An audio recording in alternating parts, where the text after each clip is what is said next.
여러분 안녕하십니까. 2월 9일 새벽 전우책입니다. 이제 문 정권은 정확히 15개월을 남겨두고 있습니다. 나는 지금 문 정권에게 세 가지 질문을 하려 합니다.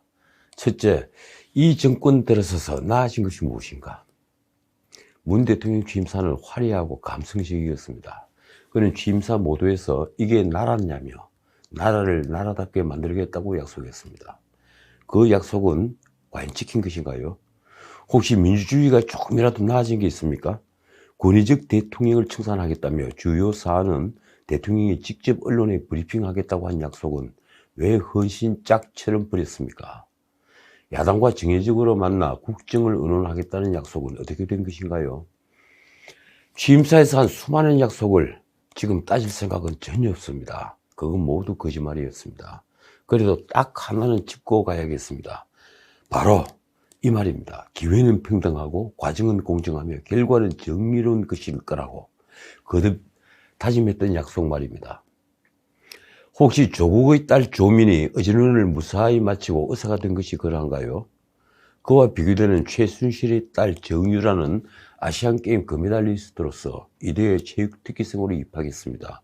그러나 의혹만으로 그녀는 한마디 해명도 못하고 중졸이 되었습니다. 도대체 박근혜 정부보다 나아진 게 무엇입니까? 이건 나라냐 하는 말이 들리지 않습니까? 지금 국민들은 한 번도 경험해보지 못한 나라를 경험하는 중입니다. 자, 두 번째 질문입니다. 구시대 유물 같은 정치는 누가 하고 있는가? 문 대통령은 지난 2월 1일 야당을 질타했습니다. 이른바 북은추 사건이 터진 뒤에 탈원전 하자면서 북한에 원전을 지어주려 하느냐고 따지자 그는 대립을 부추기며 정치를 후퇴시키지 말기 바란다고 경고했습니다. 청와대는 법적 조치를 예고하기도 했습니다. 야당도 국민의 대표인데 권력에 대한 질문권을 아예 봉쇄했던 것입니다. 권력의 잘못을 따지면 그게 대립을 부추기는 일이 된다는 게 문 대통령의 인식이니 그저 기가 막힐 뿐입니다. 도대체 지금 버려야 할 구시대 유물 같은 정치를 하는 쪽은 누구인가요? 북은추를 두고 야당이 이적행위라고 비판하자 또 북풍이냐고 몰아세우는데 지방선거 하루 전에 싱가포르 회담을 한 것은 동남풍이었습니까? 구시대 유물이라면 대표적인 것이 바로 돈 선거입니다. 그래서 묻겠습니다.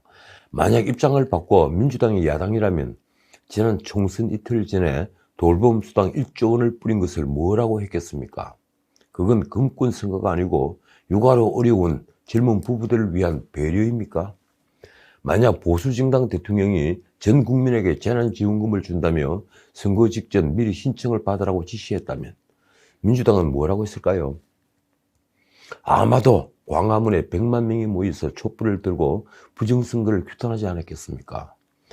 나는 지금까지 이 정권처럼 이념으로 편을 가르고 빈부로 편을 가르고 지역으로 편을 가르고 세대별로 편을 가르는 정권을 보지 못했습니다. 그 편 가리기야말로 구시대 유물 정치보다 훨씬 더 추악한 정치입니다. 자, 세 번째 질문입니다. 이 정권은 왜 이리 잔인한가? 문 정부는 처음부터 지금까지 변함없는 촛불혁명 정부입니다. 전직 대통령 두 분은 감옥에 갇혔습니다. 전 정권이 압박에 못 이겨 재단에 돈을 출연하고 성마선수 정유라에게 훈련용 말을 빌려줬던 삼성은 묵시적 청탁을 한 뇌물죄로 재판을 받았습니다.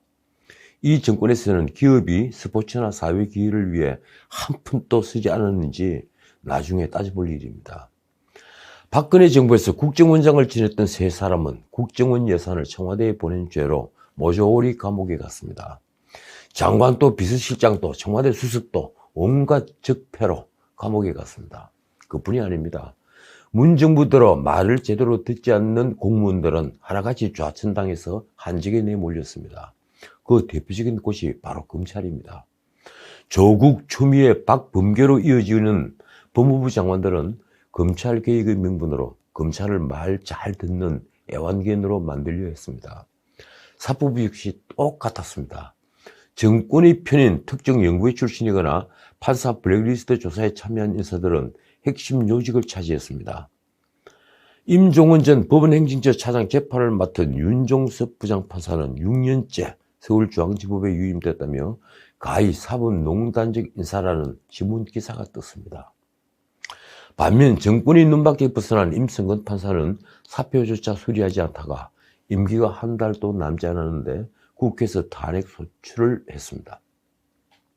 왜 이리 잔인한가요? 문 대통령의 취임사를 다시 읽고 나니 허탈감이 드는 걸 어찌할 수가 없습니다. 기가 막힌 것은 이 말입니다. 빈손으로 취임하고 빈손으로 퇴임하는 대통령이 되겠습니다. 그는 퇴임한 뒤에 고향으로 돌아가 평범한 시민이 되겠다고 했습니다. 결정적으로 허탈하게 만든 말은 제일 마지막의 이 말입니다. 국민 여러분이 자랑으로 남겼습니다. 자, 대한변호사협회 전직 회장 8명이 어제 김명수 대법원장 사퇴를 촉구하는 성명을 발표했습니다. 이 변협 회장들은 김 대법원장의 녹취록이 더는 사법부 수장의 자격이 없음을 스스로 증명했다며 그가 사실을 감추려고 허위 진술서까지 작성하여 국회에 보냈다고 지적했습니다. 그 성명서의 결론이 이렇습니다. 사법부의 독립을 수호할 의지는커녕 권력 앞에 스스로 누워버린 대법원장. 국민 앞에 거짓말하는 대법원장은 대한민국 헌정사의 치욕이다. 그도 그럴 것이 김 대법원장은 자신이 수장인 사법부에 있는 판사를 팔았습니다. 대법원은 3일 국회에 보낸 공문서에 임성근 부산고법 부장판사에게 탄핵 문제로 사표를 수리할 수 없다는 취지로 말한 적 없다고 적었습니다. 그런데 그 다음날 녹취록이 공개되면서 김 대법원장의 거짓말은 드러났습니다. 명백한 허위 공문서 작성인 것입니다. 당장 법정에서 정인에게 거짓말을 하지 말라고 경고하는 판사들이 고개를 들지 못하게 됐습니다. 그래서인지 판사들도 김 대법원장의 사퇴를 요구하고 나섰습니다. 판사 전용 게시판에는 법원을 대표하는 분이 법원을 욕보이고 있다면서 이렇게 썼습니다. 사퇴하십시오. 그 정도의 양심은 기대합니다. 그 글에는 공감을 표시하는 몇십 개의 댓글이 달렸습니다. 그 김 대법원장은 2017년 9월 국회 임명동의안 표결 때 후배 법관을 총동원해서 야당 의원을 상대로 찬성해달라는 로비를 벌였다고 합니다. 엄격히 말하면 판사들에게 의무 없는 일을 시켰으니 직권남용입니다. 임성근 부산고법 부장판사도 표결 이틀 전 김 대법원장의 부탁을 받고 알고 지내던 의원뿐 아니라 고교 선배들에게까지 부탁했다고 했습니다. 김명수 임명동의안은 9월 21일 본회의에서 재석 289명 중 찬성 160명으로 가결됐습니다. 야당 30명이 찬성에 가담했습니다. 자, 박범계 법무장관 취임 후 검찰 간부 인사가 났습니다. 딱 4명이 이동했더군요. 추미애 라인은 그대로 남았습니다. 그런데 검찰총장과 협의한다는 건 신용에 그쳤습니다. 윤석열 총장의 의견은 철저히 무시되었습니다. 정권 호위 검사인 이승윤은 그대로 중앙지검장 자리를 지켰습니다. 언론 보도를 보면 윤 총장은 2차례 박 장관을 만났을 때 중앙지검장만은 교체해야 한다는 의견을 냈다고 합니다. 대검의 추미애 라인은 신성식 반부패 부장, 이종건 형사부장도 자리를 그대로 지켰습니다. 자본만은 검찰 내 핵심 보직 교체는 심재철 검찰국장이 남부지검장과 자리를 맞교대하는 것으로 마무리 지었습니다. 결국 검찰국장 남부지검장 교대와 공석인 대검기획조정부장 자리 채우기였습니다. 오히려 중앙지검장과 대형 금융사건 수사를 도맡고 있는 남부지검장까지 일선 검찰청 빅2의 수장이 모두 친정권 검사장으로 채워졌습니다. 반면 쫓겨난 한동훈 검사장은 아직도 돌아오지 못했습니다. 말하자면 박범계 장관은 윤석열 총장을 임기 말까지 식물총장으로 만들기로 한 겁니다. 검찰총장에게 서울중앙지검장과 남부지검이 모두 영이 먹히지 않는다면 그건 권력수사를 하지 말라는 것입니다. 더군다나 대검의 참모들은 모두 추미애 라인으로 윤 총장은 고립무원의 신세입니다. 결국 윤 총장에게 이제 휘두를 칼은 없습니다. 언론 보도를 보면 윤 총장은 이런 인사안을 전혀 몰랐다고 합니다. 그는 일요일인 7일 오후에 검찰 인사가 발표된다는 사실조차 몰랐다고 하는군요. 언론에 보도된 한 검찰 관계자의 말이 이렇습니다. 윤 총장과 대검이 뒤통수를 맞았다. 문 대통령이 어제 정의용 외교부 장관에 대한 임명안을 제거했습니다. 이 임기 시작일은 오늘부터입니다. 인사청문 경과 보고서는 야당이 거부를 했고 여당 단독으로 의결했습니다. 그러니까 야당이 동의하지 않은 야당 패싱 28번째 장관이 된 셈입니다. 제가 전에도 말씀드렸지만 문제는 이번 인사가 최악의 용인술이 될 가능성이 아주 높다는 것입니다. 미국 바이든 정부 출범과 맞춰서 정의용을 외교수장으로 기용한 것에 아마 미국도 꽤 놀랐을 겁니다. 다들 아시다시피 정의용은 통상전문 외교관 출신인데 문 정부의 안보실장을 맡았습니다. 그리고 미북 대화와 남북 대화를 설계했습니다. 결과적으로 북한 비핵화가 철저히 실패하고 김정은에게 핵 정강의 기회를 준다는 정의용의 판단 잘못이 작용했습니다. 그는 안보실장으로서 북한의 눈치를 보면서 한미연합훈련을 연기하는 등 한미동맹이 균열을 일으키도록 한 책임도 있습니다. 게다가 그는 미국 조야에 김정은이 비핵화 의지가 굳다며 그를 변호하는 바람에 신뢰를 잃었습니다. 그런 정의용을 트럼프의 대북 전략을 전면 재검토하겠다고 공언하고 있는 바이든 새 정부 출범에 맞춰 외교부 장관을 임명했으니 이건 문 정부가 대놓고 내 갈 길을 간다고 한 것과 진배없게 된 것입니다. 그런데 정의용은 지난 5일 인사청문회에서 한반도 평화 프로세스는 선택이 아닌 가야 할 길이라고 했습니다. 그는 문 정부대로 남북 정상회담을 열고 북측의 비핵화 의지를 확인했고 미국도 평가를 공감했다며 놀라운 발언을 계속했습니다. 제가 보기엔 이건 정말 거짓말입니다. 김정은 위원장의 비핵화 의사는 아직도 있다고 본다. 미 국무부는 즉각 반발했습니다.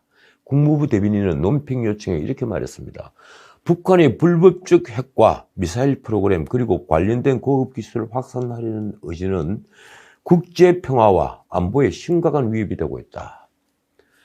존 커비 국방부 대변인이 말을 내렸습니다. 우리는 평양이 군사력 증강에 대한 열망을 갖고 있다는 점을 분명히 유념하고 있다. 그러면서 이렇게 말했습니다. 우리는 그러한 군사력 증강이 무엇을 하도록 설계된 것인지도 정확히 알고 있다. 한반도에서 필요한 준비태세를 반드시 갖출 수 있도록 노력하겠다. 정의용은 청문회에서 2019년 하노이 회담 결렬에 대해 북미 양측의 책임으로 규정했습니다. 과연 그런가요? 그는 과연 북한 김정은에게 정말로 비핵화 의지가 있다고 믿는 것일까요? 그렇다면 기본적인 상황인식 판단력에 문제가 있는 것입니다. 자, 오늘은 여기까지입니다. 국립대전현충원에 모신 고 백선엽 장군 묘소 안내판이 일부 친여단체 항의로 철거됐다고 합니다. 지난 5일 민족문제연구소 대전지부 회원 20여 명은 대전현충원 장군 제2묘역에 안장된 백장군 묘소 앞에서 이장을 주장하는 집회를 열었습니다. 그러면서 고 백선엽 장군 묘소 이렇게 적혀있는 안내판 또 없애라고 요구했습니다. 그러자 현충원은 당일 바로 안내판을 뽑아냈습니다. 작년 7월 백장군이 현충원에 안장된 후에 민주당과 좌파들은 백장군 파묘를 주장했습니다. 민주당은 심지어 7일 파묘법을 추진하기도 했습니다.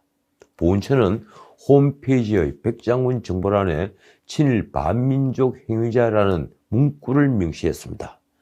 정부가 친일파로 공인을 한 것입니다. 나라를 공산화의 수렁에서 건져 올린 장군은 죽어서도 좌파의 공격을 받고 있습니다. 이것이 오늘 대한민국의 현실입니다. 지금까지 저는 최기였습니다.